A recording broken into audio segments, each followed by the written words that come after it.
Welcome everyone. তো আমরা আলোচনা করছিলাম চাইল্ড ডেভেলপমেন্ট অ্যান্ড প্যাডাগজি। আগের ভিডিওতে আমরা আলোচনা করেছি পেঁয়াজের কগনিটিভ ডেভেলপমেন্টের স্টেজ এবং চারটে স্টেজই আমরা চারটে ভিডিওতে আলোচনা করেছি। এই ভিডিওতে আমরা যেটা আলোচনা করব সেটা হলো এডুকেশনাল ইমপ্লিকেশনস অফ পেঁয়াজের থিওরি। পেঁয়াজের থিওরির এডুকেশনাল ইমপ্লিকেশন মানে শিক্ষাগত তাৎপর্য। পেঁয়াজের থিওরির শিক্ষাগত তাৎপর্য কী সেটা নিয়ে আমরা আলোচনা করব। ওকে, তো আগের ভিডিওতে আমরা চারটে স্টেজ নিয়ে আলোচনা করছি এবং প্রতিটা স্টেজে কি কি ডেভেলপমেন্ট হয়, কি কি ক্যারেক্টার প্রতিটা স্টেজের। তো বয়স অনুযায়ী যেসব স্টেজগুলো আছে এবং প্রতিটা স্টেজের কি কি ক্যারেক্টার আছে সেগুলো আমরা বিস্তারিত আলোচনা করেছি, তাই আর আলোচনা করছি না। আশা করি তোমরা বুঝতে পারছো যে কোন স্টেজে কোন কোন ক্যারেক্টারগুলো ডেভেলপ হয়। তো আমরা সেই মতো কোন দিকগুলো নজর রাখবো, কোন দিকগুলো খেয়াল রাখবো। ওকে, তো এই ভিডিওতে আমরা এডুকেশনাল ইমপ্লিকেশন নিয়ে আলোচনা করব। তাই আমাদেরকে প্রথমে যে বিষয়টা জানতে হবে সেটা হলো কনস্ট্রাকটিভিজম।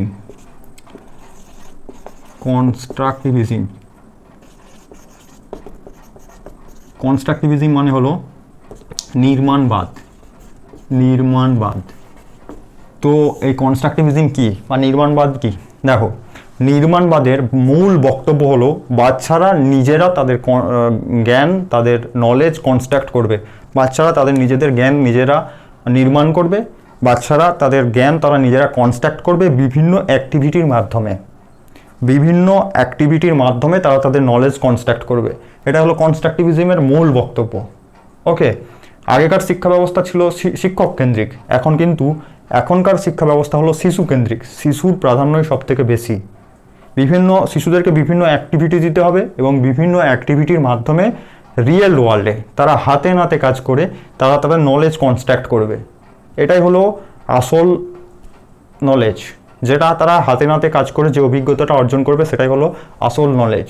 তারা তাদেরকে যে আমরা অ্যাক্টিভিটি দেবো বা তারা যে অ্যাক্টিভিটি করবে সেই অ্যাক্টিভিটির মাধ্যমে তাদের প্রবলেম সলভিং এবিলিটি বাড়বে, তাদের অন্যদের সাথে কোলাবোরেশন বাড়বে, কোলাবোরেট করতে শিখবে, তারা ক্রিটিক্যাল থিঙ্কিং করতে পারবে, তারা এক্সপেরিমেন্ট করতে পারবে, এক্সপ্লোর করতে পারবে। তো এইসবের জন্য আমরা যেসব অ্যাক্টিভিটিগুলো স্টুডেন্টদেরকে দিতে পারি সেটা হলো, যেমন ধরো ডিসকভারি লার্নিং দিতে পারি। ডিসকভারি লার্নিং দিতে পারি। আমরা দিতে পারি প্রবলেম সলভিং অ্যাক্টিভিটি দিতে পারি। আমরা দিতে পারি কোনো প্রজেক্ট। আমরা দিতে পারি এনি অ্যাক্টিভিটি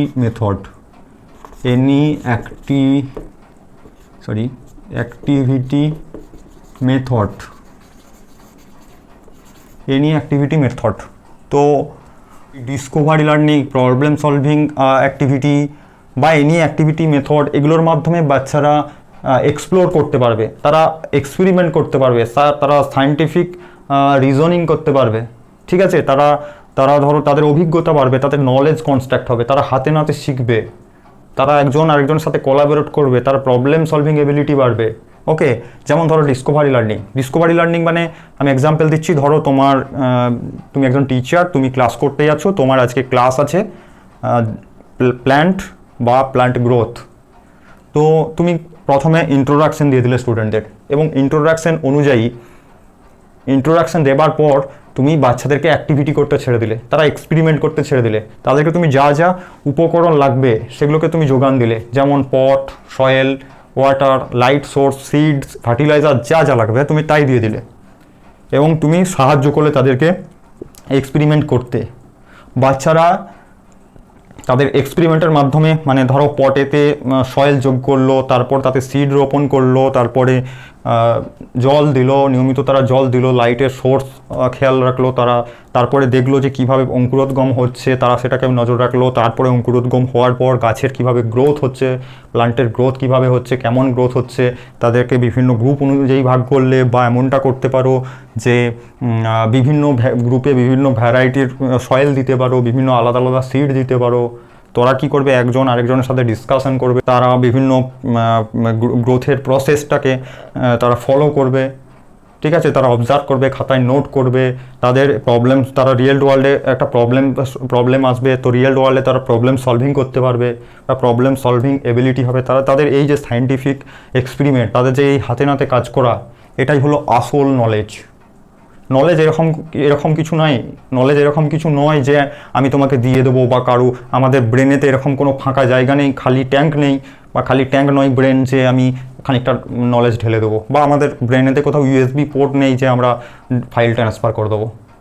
নলেজ হলো যেটা বাচ্চারা কনস্ট্রাক্ট করবে, যেটা এবং বিভিন্ন অ্যাক্টিভিটির মাধ্যমে হাতে কলমে কনস্ট্রাক্ট করবে, এটাই হলো আসল নলেজ। আগেকার শিক্ষা ব্যবস্থা আলাদা ছিল, সেটা বাতিল হয়ে গেছে, শিক্ষক কেন্দ্রিক, যেখানে শিক্ষক লেকচার দিত, স্টুডেন্টরা বসে বসে শুনতো, এটা বাতিল পুরোপুরি। এখনকার শিক্ষা ব্যবস্থায় শিশুদেরকে প্রাধান্য দিতে হবে, তাদের বক্তব্য শুনতে হবে। শিশু যদি সব কিছু করে তাহলে শিক্ষকের ভূমিকা কী?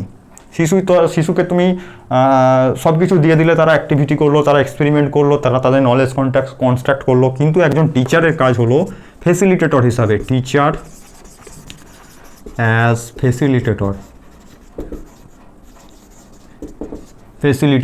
ফেসিলিটেটর মানে শিক্ষকের কাজ হলো সাহায্যকারী রূপে, সে শুধু সাহায্য করবে। এই যে অ্যাক্টিভিটিগুলো স্টুডেন্টরা করছে, ডিসকভারি লার্নিং বা ধরো রিয়েল ওয়ার্ল্ড প্রবলেম সলভিং বা যে কোনো অ্যাক্টিভিটি মেথড, বাচ্চারা যে অ্যাক্টিভিটি মেথড তুমি তাদেরকে দিলে, তো এই অ্যাক্টিভিটি মেথডের মধ্যে কি কি সমস্যা হচ্ছে, এই জিনিসটা তোমাকে সাহায্য করতে হবে, তাদেরকে নলেজ কনস্ট্রাক্ট করতে সাহায্য করতে হবে।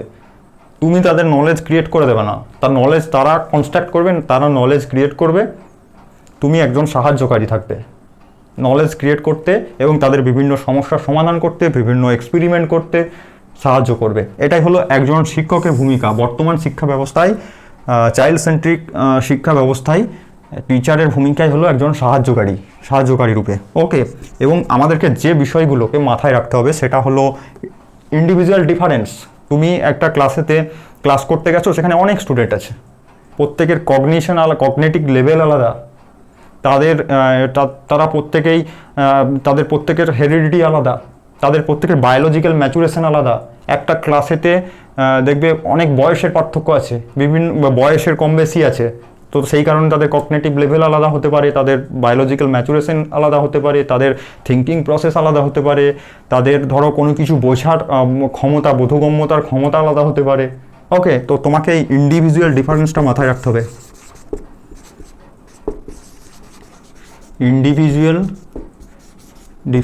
ইন্ডিভিজুয়াল ডিফারেন্সটাকে মাথায় রাখতে হবে, অর্থাৎ ব্যক্তিগত পার্থক্য। তুমি একটা ক্লাস নিচ্ছ, সেখানে অনেক স্টুডেন্ট আছে, তুমি কোনো একটা টপিক পড়াচ্ছ বা আলোচনা করছো, প্রতিটা স্টুডেন্টই যে একইভাবে জিনিসটাকে বুঝবে, টপিকটাকে বোধগম্য করবে এমনটা নয়, প্রত্যেকে আলাদাভাবে বুঝবে, কারণ প্রত্যেকে ইউনিক, তাদের থিঙ্কিং লেভেল আলাদা, তাদের কগনিটিভ লেভেল আলাদা, থিঙ্কিং প্রসেস আলাদা, তাদের বোধগম্যতার ক্ষমতা আলাদা, তাদের হেরিডিটি আলাদা। ঠিক আছে, তো এই জন্য এই ইন্ডিভিজুয়াল ডিফারেন্সের কথা তোমাদেরকে মাথায় রাখতে হবে। আরেকটা জিনিস যেটা মাথায় রাখতে হবে সেটা হচ্ছে রেডিনেস টু লার্ন। দেখো, আরেকটা জিনিস আমরা পরে পাবো, সেটা হচ্ছে ল অফ রেডিনেস, থর্নডাইকের সূত্রে আমরা পাবো। ল অফ রেডিনেসটা আলাদা জিনিস, সেটা আমরা পরে অন্য সময় আলোচনা করব অন্য টপিকে। এখন হচ্ছে রেডিনেস টু লার্ন, যেটা পিঁয়াজের থিওরিতে আছে। রেডিনেস টু লার্ন হলো শেখার জন্য তৈরি থাকা। এই জিনিসটাকে তোমাকে মাথায় রাখতে হবে যে স্টুডেন্টরা শেখার জন্য তৈরি কিনা। আমি জোর করে তোমাকে শেখাতে পারবো না। আমি বলছিলাম না যে আমাদের ব্রেনেতে কোনো ট্যাঙ্ক নেই যে আমি খানিকটা নলেজ ঢেলে দেবো, বা কোনো ইউএসবি পোর্ট নেই যে ফাইল ট্রান্সফার করে দেবো। বাচ্চারা তারা নিজেরা কনস্ট্রাক্ট করবে নলেজ, এবং তার জন্য তাদেরকে রেডি থাকতে হবে। জোর করে আমি তাকে নলেজ দিতে পারবো না, বা জোর করে তাকে আমি শেখাতে পারবো না।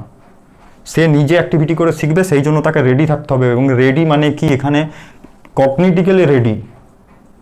এমন যে অ্যাক্টিভিটিগুলো দেবো সেগুলো তাদের কগনিটিভ লেভেল অনুযায়ী। আমি একটা 5 বছর বয়সের কোনো স্টুডেন্টকে আমি কোনো অ্যাবস্ট্রাক্ট থিঙ্কিং করতে দিতে পারি না, কারণ সে অ্যাবস্ট্রাক্ট থিঙ্কিং করতে পারবে না। অ্যাবস্ট্রাক্ট থিঙ্কিংয়ের জন্য কগনিটিক্যালি তাদেরকে ডেভেলপ হতে হবে। তো সেই রকম, আমি এটা এক্সাম্পল দিলাম, তো সেই রকম আমাদেরকে এই বায়োলজিক্যাল ম্যাচুরেশন, কগনিটিভ লেভেল, এসব ব্যাপারগুলোকে আমাকে দেখতে হবে, এবং সেই অনুযায়ী আমাদেরকে মেথড ইউজ করতে হবে। ওকে, এবং শেখার জন্য রেডি হতে হবে। আমি জোর করে তাকে শেখাতে পারবো না। তার মধ্যে মোটিভেশন আছে কিনা, তার মধ্যে আগ্রহ আছে কিনা, তার মধ্যে অ্যাটেনশন মানে মনোযোগ আছে কিনা, বা যদি না থাকে সেগুলোকে ক্রিয়েট করতে হবে, তবেই তাকে আমি শেখাতে পারবো।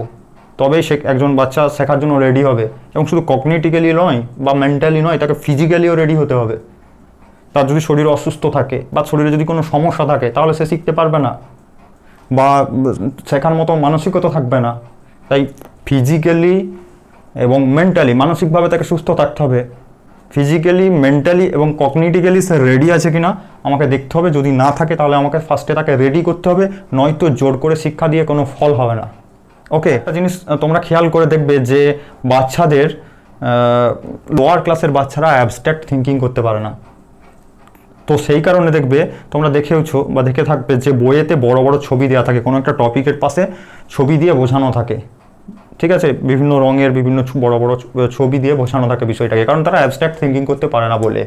ছবিটা দেখে তারা কিছুটা আইডিয়া করবে, কিছুটা বুঝবে, ঠিক আছে। যত আপার ক্লাসে যাবে তত দেখবে ছবির সংখ্যা কমে যাচ্ছে, ছবির সংখ্যা কমে গেছে, কারণ তারা কগনিটিক্যালি ডেভেলপ হচ্ছে, তারা অ্যাবস্ট্রাক্ট থিঙ্কিং করতে পারছে। তাই আমাদেরকে এই লেভেলটাকে বুঝতে হবে। ওকে, তো এই হলো আমাদের পেঁয়াজের কগনিটিভ ডেভেলপমেন্টের এডুকেশনাল ইমপ্লিকেশন বা কনস্ট্রাকটিভিজম, নির্মাণবাদ। ওকে, তো আমি আর বেশি বড় করছি না, পরের ভিডিওতে আমরা আলোচনা করব একটা বিষয় বাদ থেকে যাচ্ছে, সেটা হলো পেঁয়াজের কগনিটিভ ডেভেলপমেন্টের ক্রিটিসিজম। ঠিক আছে, তাহলে পেঁয়াজের কগনিটিভ ডেভেলপমেন্ট শেষ। তারপরে আমরা নেক্সট আলোচনা করব ভাইগটস্কি থিওরি। ঠিক আছে, ভাইগটস্কি কগনিটিভ ডেভেলপমেন্ট এবং মোস্ট ইন্টারেস্টিং টপিক। তো চলো, দেখা হচ্ছে পরের ভিডিওতে। Thank you.